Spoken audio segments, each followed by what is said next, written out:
Hello everyone, welcome back to my channel. तो friends, आज की इस वीडियो में हम लोग इमाइल दुर्खिम के बारे में देखेंगे। और इमाइल दुर्खिम हमारे पीजीटी एग्ज़ाम के सिलेबस में है, तो उन्हें हमें जो है पढ़ना है।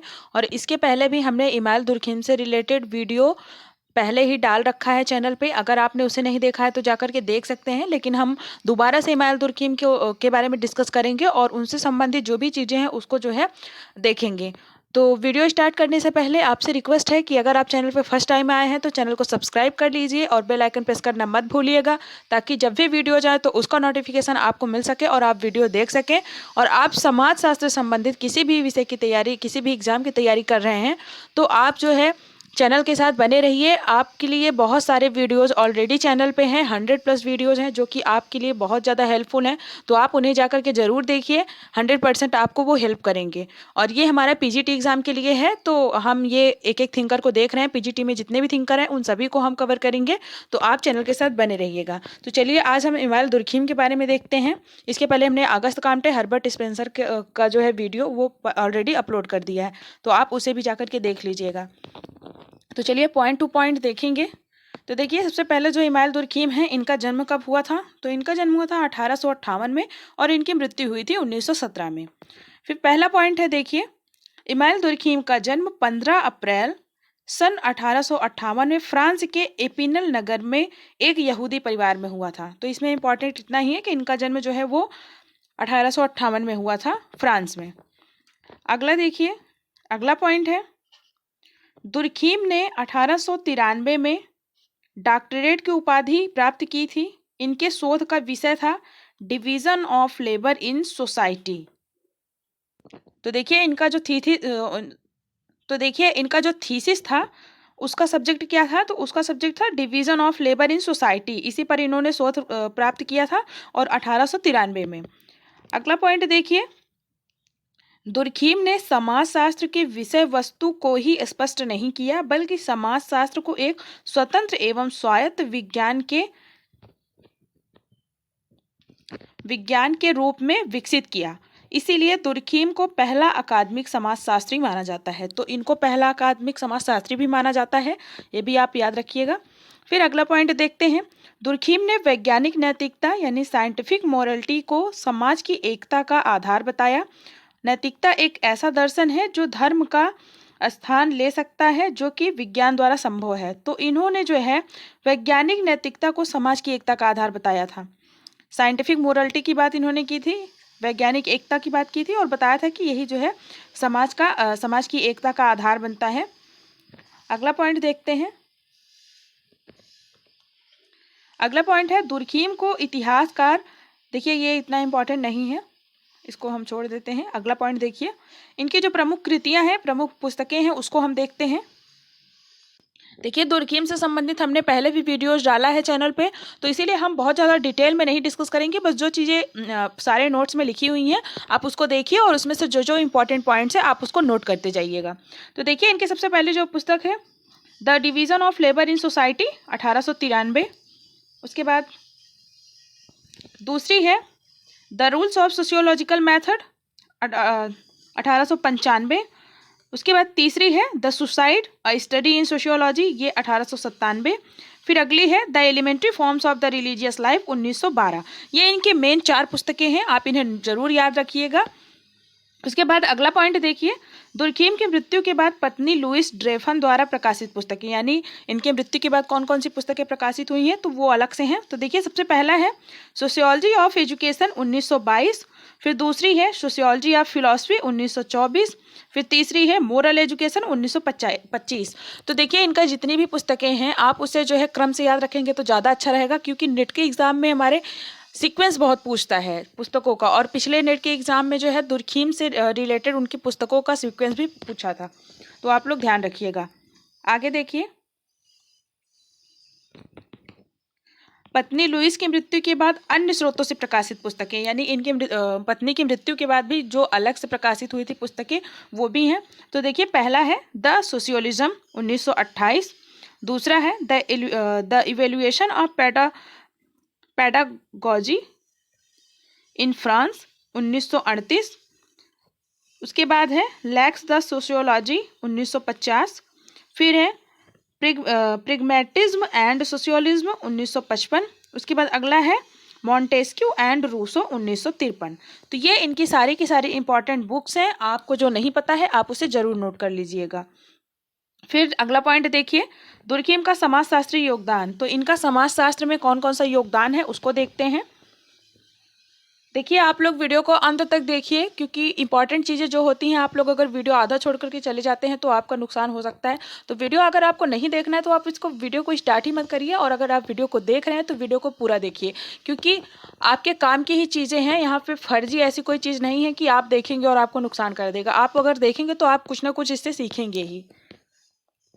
देखिए सबसे पहला जो इनका है, इन्होंने जो दिया था कॉन्सेप्ट, पद्धति शास्त्र, मेथोडोलॉजी। फिर दूसरा है सामाजिक तथ्य की अवधारणा, इन्होंने दिया था कॉन्सेप्ट ऑफ सोशल फैक्ट। फिर तीसरा इन्होंने दिया था सामूहिक प्रतिनिधानों की अवधारणा, कॉन्सेप्ट ऑफ कलेक्टिव रिप्रेजेंटेशन। फिर चौथा देखिए सामाजिक एकता का सिद्धांत इन्होंने दिया था, थ्योरी ऑफ सोशल सॉलिडेरिटी। और पांचवा है समाज में श्रम विभाजन, division of labour in society. तो ये इनके जो है इंपॉर्टेंट कॉन्सेप्ट हैं, उसको अभी हम एक एक करके देखेंगे। आगे देखिए अभी और भी है। इसके बाद है आत्महत्या का सिद्धांत, थ्योरी ऑफ सुसाइड, बहुत इंपॉर्टेंट है। फिर अगला है धर्म का सिद्धांत, थ्योरी ऑफ रिलीजन। फिर लास्ट है विसंगति की अवधारणा, द कॉन्सेप्ट ऑफ एनोमी। तो ये सारे इनके बहुत ही इंपॉर्टेंट कॉन्सेप्ट हैं और दुर्खिम से हर एग्जाम में क्वेश्चन पूछता है। आप चाहे जिस भी एग्जाम की तैयारी कर रहे हैं, Durkheim is the most important. तो आप जो है दुर्खिम को बिल्कुल इग्नोर मत करिएगा। दुर्खिम से संबंधित जो भी चीज़ें हैं उसको आप जरूर रट लीजिए। तो देखिए सबसे पहले इनके जितने भी कॉन्सेप्ट हैं हम एक एक करके सबको देखेंगे। देखिए ये वीडियो थोड़ा लंबा हो सकता है, लेकिन आप लोग एक ही वीडियो में सारे कॉन्सेप्ट, इनके जो भी थ्योरीज हैं उसको देखेंगे, क्योंकि अलग अलग पार्ट में मतलब ज़रूरत नहीं है बनाने की, क्योंकि इसके पहले जो हमने वीडियो बनाया था उसमें अलग अलग पार्ट्स में है। तो आप अगर उसे देखना चाहते हैं तो वो भी देख सकते हैं, और आप इसे देखेंगे तो एक ही वीडियो में आपका सारा खत्म हो जाएगा। तो देखिए सबसे पहला इनका जो है मेथोडोलॉजी, पद्धति शास्त्र। तो देखिए पॉइंट टू पॉइंट देखते हैं। तो देखिए पहला पॉइंट है, दुर्खिम के पद्धति शास्त्र को समाज शास्त्री प्रत्यक्षवाद के रूप में भी जाना जाता है। तो इन्होंने जो मेथोडोलॉजी दी थी उसको समाज शास्त्री प्रत्यक्षवाद के रूप में भी जाना जाता है।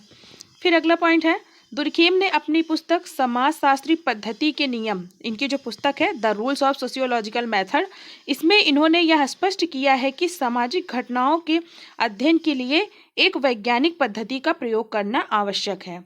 तो इसी पुस्तक में इन्होंने बताया था कि मतलब कोई भी सामाजिक घटना है तो उसके अध्ययन के लिए हमें क्या करना चाहिए, हमें वैज्ञानिक पद्धति का प्रयोग करना चाहिए, और ये भी प्रत्यक्षवाद के समर्थन में थे। आगे देखिए अगला पॉइंट, दुर्खिम ने काम्ट तथा स्पेंसर से अलग हटकर विभिन्न घटनाओं के कारण एवं परिणामों को समझने के लिए ऐतिहासिक और प्रयोगात्मक पद्धतियों के बजाय तुलनात्मक पद्धति की सबसे अधिक महत्व दिया है। तो इन्होंने तुलनात्मक पद्धति को महत्व दिया है, आप ये भी याद रखिएगा। और इसके अलावा इन्होंने ऐतिहासिक और प्रयोगात्मक पद्धतियों को भी अपनाया था, लेकिन तुलनात्मक पद्धति को ज़्यादा महत्व दिया है, कंपैरेटिव स्टडी इन्होंने किया है। अगला पॉइंट है, दुर्खिम के समाजशास्त्री पद्धति के नियम की रचना 6 अध्यायों में विकसित है। प्रारंभ में ये सामाजिक तथ्य के अर्थ को परिभाषित करते हैं। तो इनकी जो ये पुस्तक है the rules of sociological method, तो ये 6 भागों में है, 6 अध्यायों में है। और सबसे पहले भाग में इन्होंने क्या किया है, समाजशास्त्री ये जो सामाजिक तथ्य हैं उनके बारे में बताया है। तो चलिए आगे देखते हैं। अगला पॉइंट देखिए, दुर्खिम के प्रत्यक्षवाद का केंद्र सामाजिक तथ्य है। तो इनका जो वैज्ञानिक इनका दृष्टिकोण है, इनका जो प्रत्यक्षवाद का केंद्र विषय है वो है सामाजिक तथ्य, यानी ये हर चीज़ में सोशल फैक्ट को लाते हैं। ये सामाजिक तथ्य की बात करते हैं कि सामाजिक तथ्य ही जो है वही सब कुछ है। तो आप सामाजिक तथ्य के बारे में देखते हैं।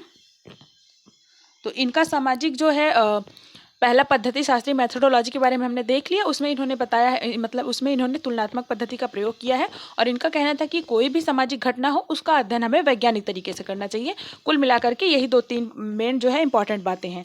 अब सामाजिक तथ्य का बारे में इनके देखते हैं, सोशल फैक्ट। तो सबसे पहला पॉइंट देखिए, दुर्खिम के अनुसार कार्य करने, विचार करने, अनुभव करने के वे माध्यम सम्मिलित हैं जो व्यक्ति के लिए बाह्य होते हैं तथा जो अपनी दबाव शक्ति के माध्यम से व्यक्ति को नियंत्रित करते हैं। तो इन्होंने सामाजिक तथ्य की परिभाषा दी थी कि सामाजिक तथ्य कार्य करने, विचार करने, अनुभव करने के वे तरीके होते हैं जो कि व्यक्ति को मतलब बाह्य रूप से दबाव डालते हैं, यानी जो सामाजिक तथ्य होते हैं वो व्यक्तियों पे मतलब व्यक्तियों को बाध्य करते हैं कि समाज के जो नियम है वो उनको जो है उसी के अनुरूप चलें, उनको वो माने।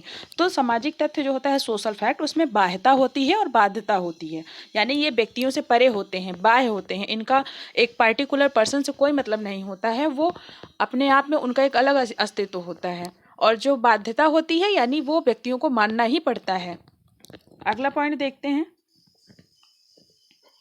अगला पॉइंट है, दुर्खीम के अनुसार समाजशास्त्र अन्य विज्ञानों का केवल योग ही नहीं बल्कि एक स्वतंत्र विज्ञान है, अतः सामाजिक तथ्य ही समाजशास्त्र की वास्तविक विषय वस्तु है। तो समाजशास्त्र की विषय की वस्तु के बारे में इन्होंने क्या कहा था कि समाजशास्त्र जो है वो स्वतंत्र विज्ञान है और इसका जो विषय वस्तु है वो सोशल फैक्ट है, यानी जो सामाजिक तथ्य हैं उसी का अध्ययन करना इसका जो है विषय है समाजशास्त्र का। अगला पॉइंट देखिए, दुर्खीम के अनुसार सामाजिक तथ्य व्यवहार, विचार, अनुभव या क्रिया का वह पक्ष है जिसका निरीक्षण परीक्षण वस्तुनिष्ठ रूप से संभव हो और जो व्यक्ति को एक विशेष ढंग से व्यवहार करने को बाध्य करता है। तो इनका कहना था कि सामाजिक तथ्य किस तरीके के होने चाहिए, तो सामाजिक तथ्य ऐसे होने चाहिए जिनका कि बाहरी तौर पे मतलब उनका परीक्षण किया जा सके, उनका निरीक्षण किया जा सके, ऐसे चीज़ों को ही वो सामाजिक तथ्य की श्रेणी में रखते हैं।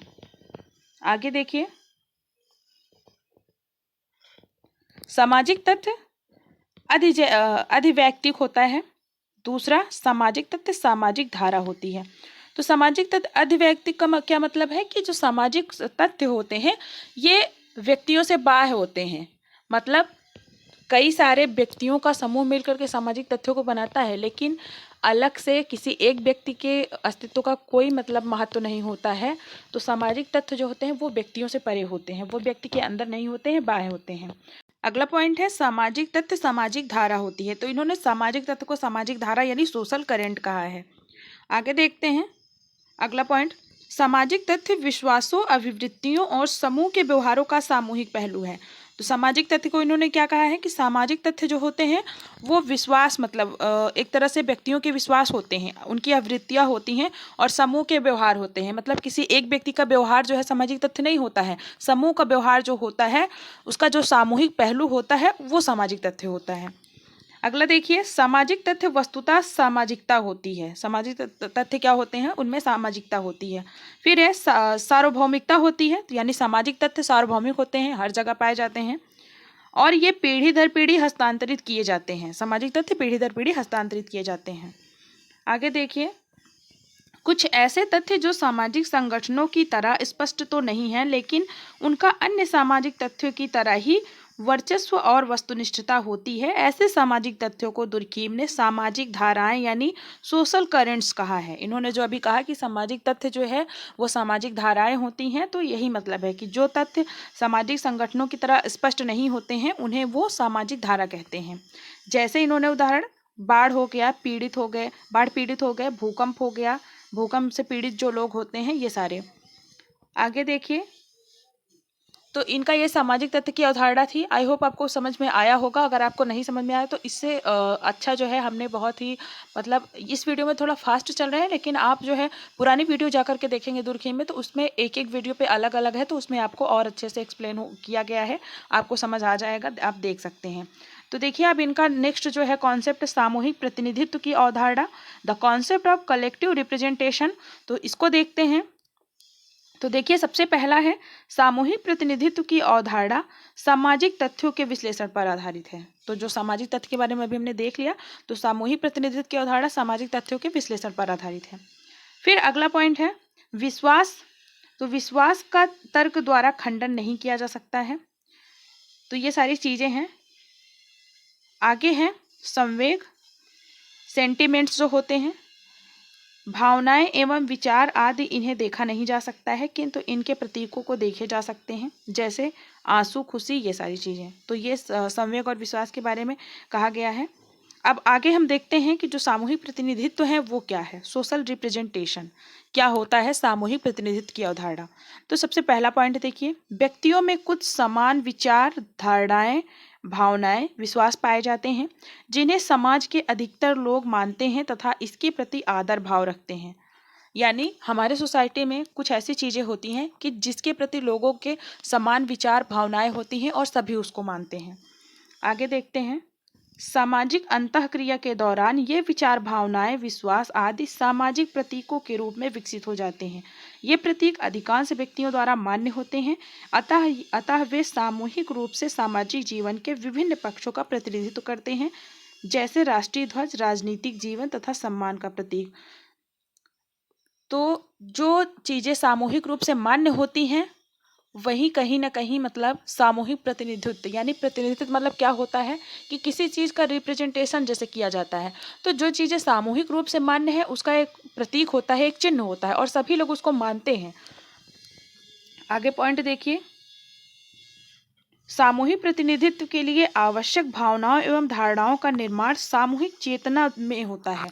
कोई भी सामूहिक भावना जो होती है वो मतलब किस तरीके से होता है, सामूहिक चेतना द्वारा होता है। मतलब सभी लोग उसको मानते हैं, सभी जो है उसको सामूहिक रूप से जो है उसको समझते हैं, तो वो चीज़ें क्या होती हैं, सामूहिक प्रतिनिधित्व करती हैं। यह सारे समाज में फैला होता है। इसका व्यक्ति के ऊपर नियंत्रणात्मक प्रभाव होता है। तो जो सामूहिक प्रतिनिधित्व होता है उसका जो है व्यक्ति के ऊपर नियंत्रण भी होता है। यानी कोई व्यक्ति ये नहीं कह सकता है कि जो चीज़ें सारे समूह के लोग मान रहे हैं आप उसे मना कर दें, ऐसा नहीं हो सकता है। तो वो कहीं ना कहीं इस सामूहिक नियंत्रण होता है। तो ये सामूहिक प्रतिनिधित्व का इनका जो है कॉन्सेप्ट था। इसमें इन्होंने बताया है कि जो सामूहिक प्रतिनिधित्व है इसका निर्माण कैसे होता है, यानी सामाजिक समूहों द्वारा होता है, किसी एक व्यक्ति के द्वारा नहीं होता है। कई व्यक्तियों की जो चेतना होती है, कई व्यक्तियों का जो समूह होता है वो मिलकर के सामूहिक प्रतिनिधित्व का निर्माण करते हैं और ये व्यक्ति पर नियंत्रण लगाते हैं। तो ये इनका था। आगे चलिए अगला कॉन्सेप्ट देखते हैं। सामाजिक एकता का सिद्धांत, थ्योरी ऑफ सोशल सॉलिडेरिटी। सामाजिक एकता का क्या सिद्धांत है इसको देखते हैं। तो पहला लाइन है, दुर्खीम की प्रसिद्ध पुस्तक the division of labour in society, जो 2 भागों में है, कि प्रथम भाग में सामाजिक एकता के सिद्धांत का विश्लेषण है। तो इनकी पुस्तक है the division of labour in society, 2 part में है। तो इसके फर्स्ट पार्ट में जो है सामाजिक एकता यानी सोशल सॉलिडेरिटी की का जो है इन्होंने विश्लेषण किया है दुर्खीम ने। अगला पॉइंट है, दुर्खीम के अनुसार सामाजिक एकता के स्वरूप में परिवर्तन होता है। यह परिवर्तन यांत्रिक एकता से साव्ययी एकता की ओर होता है। यानी इनका कहना है कि जो सामाजिक एकता होती है इसमें परिवर्तन होता रहता है। और यह परिवर्तन कैसे होता है, यानी जो आदिम समाज होता था तो इन्होंने कहा कि यह परिवर्तन यांत्रिक एकता से साव्ययी एकता में होता है, यानी आदिम समाज से जो आधुनिक समाज है उसमें परिवर्तन हुआ है। आगे देखिए, यांत्रिक एकता में एकरूपता पाई जाती है, साव्ययी एकता में भिन्नता पाई जाती है। यानी जो आदिम समाज होता था उसमें यांत्रिक एकता पाई जाती थी और अब क्या है, जो आधुनिक समाज है, पूंजीवादी समाज है, उसमें क्या पाया जाता है, उसमें साव्ययी एकता पाई जाती है। तो इन्होंने कहा कि यांत्रिक एकता जो मतलब आदिम समाजों में थी उसमें एकरूपता होता था और इसमें क्या होता है, भिन्नता होता है। यानी आधुनिक समाज में सभी जो है अलग अलग कार्य करते हैं, सभी किसी एक क्षेत्र में जो है स्पेशलिस्ट होते हैं। ऐसा नहीं है कि हर कार्य को हर कोई कर सकता है। अब क्या है, तो भिन्नता पाई जाती है साव्ययी एकता में। तो कुल मिलाकर के देखिए, यांत्रिक एकता कहाँ पाई जाती है, सरल समाजों में पाई जाती है। और इसमें कैसा कानून पाया जाता है, दमनकारी कानून पाया जाता है। दमनकारी कानून जो था वो किस लिए मतलब पाया जाता था, वहाँ पे नैतिक संतुलन को बनाए रखना इसका उद्देश्य होता था। जबकि जो साव्ययी एकता है वो आधुनिक समाजों में पाई जाती है और इसमें जो है प्रतिकारी कानून पाया जाता है और ये प्रतिकारी कानून जो है व्यक्ति की क्षतिपूर्ति करना इसका उद्देश्य होता है। यानी पिछले जो आदिम समाज था उसमें जो दमनकारी कानून था उसमें यदि जो व्यक्ति जिस तरह का अपराध करता था उसे सेम वैसा ही दंड दिया जाता था, ताकि और जो व्यक्ति हैं वो डरे और वो जो है नैतिक संतुलन को बनाए रखें। लेकिन अब क्या हो गया है प्रतिकारी कानून में कि व्यक्ति की जो हानि हुई रहती है, उसकी जो क्षति हुई रहती है, उसका जो है उसकी पूर्ति करना उद्देश्य होता है प्रतिकारी कानून में। तो ये दोनों अंतर है आदिम और साव्ययी समाज में। तो इनका सामाजिक एकता का जो सिद्धांत था वो इसी पे आधारित था, आदिम समाज और साव्ययी समाज में। आई होप आपको समझ में आ गया होगा। तो चलिए अगला कॉन्सेप्ट इनका देखते हैं, सामाजिक श्रम विभाजन का सिद्धांत, द डिवीजन ऑफ लेबर। तो देखिए सबसे पहला पॉइंट है, दुर्खेप ने अपनी पुस्तक the division of labour in society के द्वितीय भाग में सामाजिक श्रम विभाजन की धारणा प्रस्तुत की है। तो प्रथम भाग में इन्होंने क्या दिया था, सामाजिक एकता की बात की थी, सामाजिक एकता का विश्लेषण किया था, और उसके दूसरे भाग में इन्होंने श्रम विभाजन का सिद्धांत दिया है। अगला पॉइंट है, दुर्खीम के अनुसार श्रम विभाजन का प्रत्यक्ष संबंध जनसंख्या के घनत्व एवं आकार से है। तो इनका कहना था कि जो श्रम विभाजन होता है वो क्यों होता है, तो उसका संबंध किससे है, जनसंख्या के घनत्व एवं आकार से। यानी जब जनसंख्या का घनत्व बढ़ता है, उसका आकार बढ़ता है, तो श्रम विभाजन आता है। आदिम समाज में क्या होता था, जनसंख्या उतनी ज्यादा नहीं होती थी, लेकिन जैसे जैसे जनसंख्या बढ़ी, जनसंख्या का आकार बढ़ा, उसका घनत्व बढ़ा, उसी के हिसाब से जो है श्रम का विभाजन हुआ। यानी लोग अलग अलग तरह के कार्य करने लगे। मतलब हर व्यक्ति एक दूसरे पे कहीं ना कहीं डिपेंड है। कोई व्यक्ति एक कार्य कर रहा है तो अगला व्यक्ति जो है वो दूसरा कार्य कर रहा है। तो इस तरीके से श्रम का विभाजन हो गया। आगे देखिए, अगला पॉइंट है, अगस्त काम्ट का मानना है कि प्रत्येक परिस्थिति में श्रम विभाजन समाज की सुदृढ़ता का स्रोत है, जबकि दुर्खीम का मानना है कि साव्ययी समाज में जब व्यवसाय अत्यधिक विशिष्ट बन जाता है तो इसका परिणाम समाज के लिए विघटनात्मक होता है। तो दुर्खीम ने आदिम समाज और साव्ययी समाज की बात की थी, बताया कि उसमें किस तरीके से परिवर्तन होता है, क्यों होता है। तो बाद में दुर्खीम का यह भी मानना था कि साव्ययी समाज में जब व्यवसाय अत्यधिक विशिष्ट हो जाता है, यानी विशिष्टता यानी स्पेशलिटी ज़्यादा आ जाती है कि एक व्यक्ति ये कार्य कर रहा है तो वो वही कार्य करेगा, दूसरा व्यक्ति दूसरा कार्य कर रहा है तो वही करेगा। तो दुर्खीम का कहना था कि इसके बाद क्या होता है कि इसके परिणाम स्वरूप समाज में विघटन आ जाता है। तो ये इनका जो है सामाजिक श्रम विभाजन का सिद्धांत था। आई होप आपको समझ में आया होगा, और जो भी चीज़ें आपको नहीं समझ में आई हैं आप उसे कमेंट बॉक्स में ज़रूर बताइएगा, और वीडियो आपको कैसा लगा प्लीज़ ज़रूर बताइएगा। आगे देखिए, अभी देखते हैं, आगे है आत्महत्या का सिद्धांत। तो इनका थ्योरी ऑफ सुसाइड है, इसको देखते हैं कि इन्होंने क्या बताया इसके बारे में।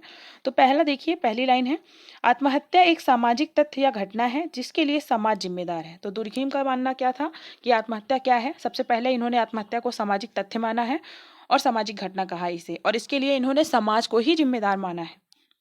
अगला पॉइंट देखिए, दुर्खीम ने 3 प्रकार की आत्महत्या बताया है।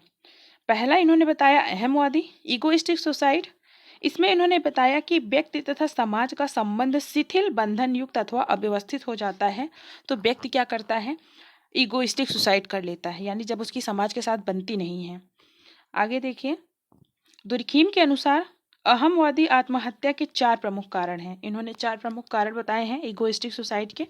पहला इन्होंने बताया धर्म, दूसरा बताया शिक्षा, तीसरा बताया है सामाजिक पर्यावरण यानी परिवार और विवाह, और चौथा बताया है राजनैतिक व्यवस्था।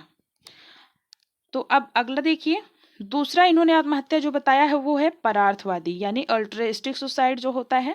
इसमें क्या होता है, व्यक्ति तथा समाज के बंधन जो है वो घनिष्ठ हो जाते हैं, समाज के लिए आत्म बलिदान देना, यानी वो समाज को ही सब कुछ समझता है, वो समाज के लिए कुछ भी कर सकता है। बहुत से लोग ऐसे हैं कि सोसाइटी के लिए कुछ भी कर जाते हैं, तो वो एक तरह का क्या होता है, अल्ट्रिस्टिक सुसाइड होता है।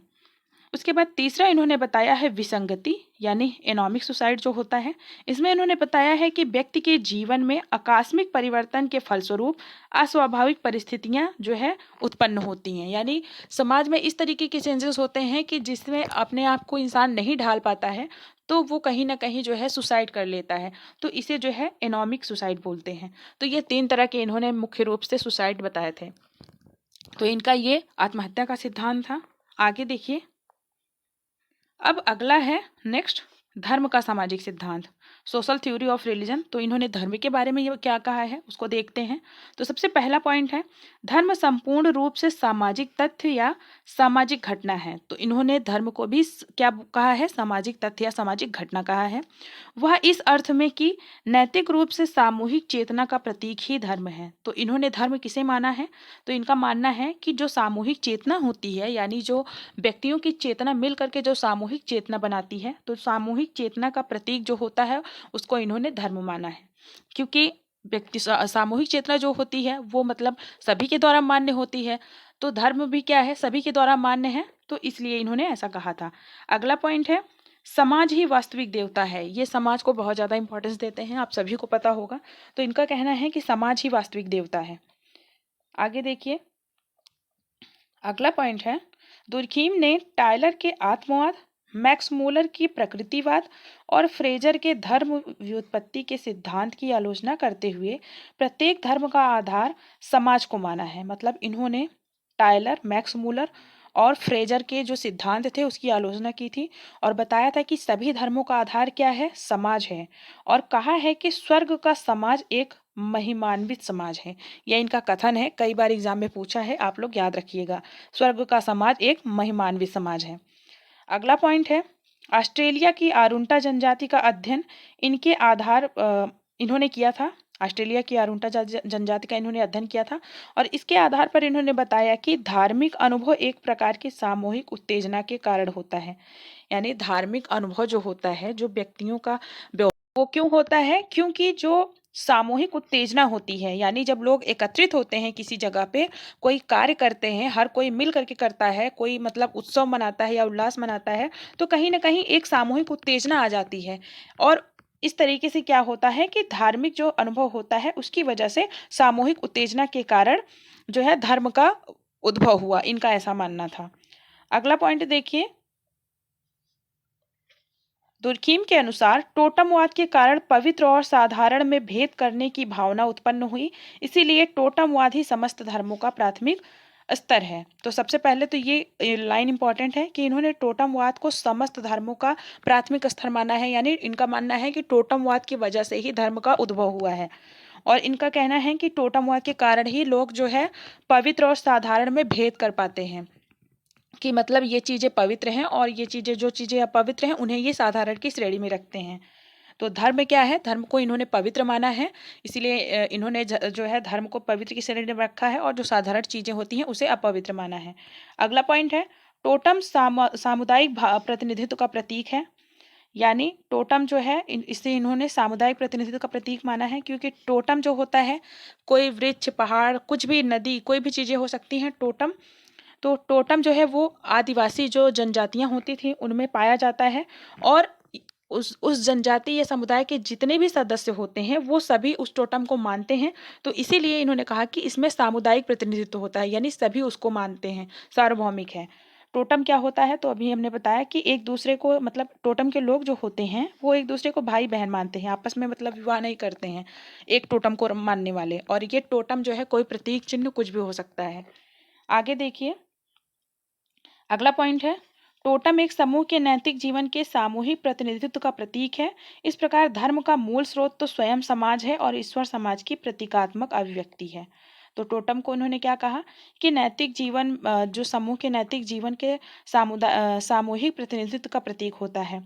और इन्होंने क्या कहा कि धर्म जो है वो मूल स्रोत है समाज में और ईश्वर समाज की प्रतीकात्मक अभिव्यक्ति है। तो ये दुर्कीम के धर्म का सिद्धांत था।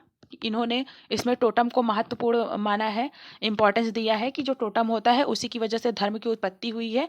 और जो टोटम है ये भी सामूहिक प्रतिनिधित्व का प्रतीक है, यानी लोग उसको जो है मानते हैं, इसलिए वो सामूहिक प्रतिनिधित्व का प्रतीक है और टोटम की वजह से ही धर्म का उद्भव हुआ है। आगे देखिए, अगला है, आई होप ये लास्ट है शायद, विसंगति की अवधारणा, द कॉन्सेप्ट ऑफ एनोमी। तो एनोमी के विषय में जो है सबसे पहले रॉबर्ट मर्टन ने बात की थी, लेकिन दुर्खीम ने भी किया है।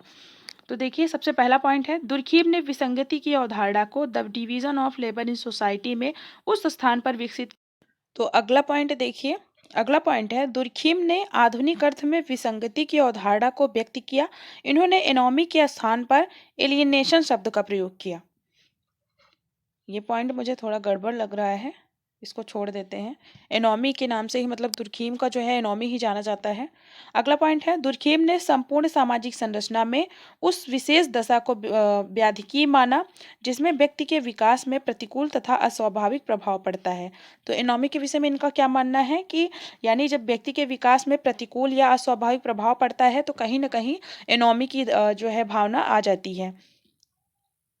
अगला पॉइंट है दुर्खीम ने विसंगति के लिए समाज को उत्तरदायी माना है, यानी व्यक्ति की मतलब जब व्यक्ति में अनोमी की भावना आ जाती है, विसंगति आ जाती है उसके जो है जीवन में, तो उसकी वजह भी इन्होंने समाज को ही माना है कि जो एनोमी है वो क्यों आता है, वो समाज की वजह से ही आता है। तो अब कुछ इंपॉर्टेंट फैक्ट्स हैं उसको हम देख लेते हैं शॉर्ट में। जितने भी चीज़ें अभी तक हमने पढ़ी हैं सारे जो है उसका निचोड़ है। उसको हम देखते हैं। तो देखिए सबसे पहला पॉइंट है, सरलता के आधार पर दुर्खिम ने 4 प्रकार के समाजों का उल्लेख किया है। पहला सरल समाज, दूसरा बहुखंडी सरल समाज, तीसरा साधारण मिश्रित बहुखंडी समाज और चौथा दोहरे मिश्रित बहुखंडी समाज। तो इन्होंने ये समाज को 4 भागों में बांटा था। ये भी कभी-कभी पूछता है, तो आप इसको भी ध्यान रखिएगा। आगे है, दुर्खिम को समाजशास्त्र में प्रकारवादी परिप्रेक्ष्य यानी फंक्शनल पर्सपेक्टिव की शुरुआत करने का श्रेय दिया जाता है। और उसके बाद है, दुर्खिम ने समाजशास्त्र को विज्ञान बनाने के प्रयासों के साथ साथ सामाजिक अभियांत्रिकी यानी सोशल इंजीनियर के विचार को भी दिया। तो सामाजिक अभियांत्रिकी जो कीवर्ड है, ये भी दुर्खिम से रिलेटेड है, ये भी ध्यान रखिएगा। तो ये दुर्खिम से संबंधित इनके सारे कॉन्सेप्ट थे। आई होप आपको वीडियो समझ में आया होगा, और अगर आपको वीडियो समझ में आया है और पसंद आया है, आपके लिए हेल्पफुल लगा है, तो आप वीडियो को ज़्यादा से ज़्यादा लाइक शेयर करिएगा, और चैनल को सब्सक्राइब नहीं किया है तो प्लीज़ चैनल को सब्सक्राइब कर लीजिए। आगे जितने भी थिंकर हैं उन सभी को हम कवर करेंगे, तो आप जो है चैनल के साथ बने रहिए। थैंक यू सो मच, मिलते हैं नेक्स्ट वीडियो में।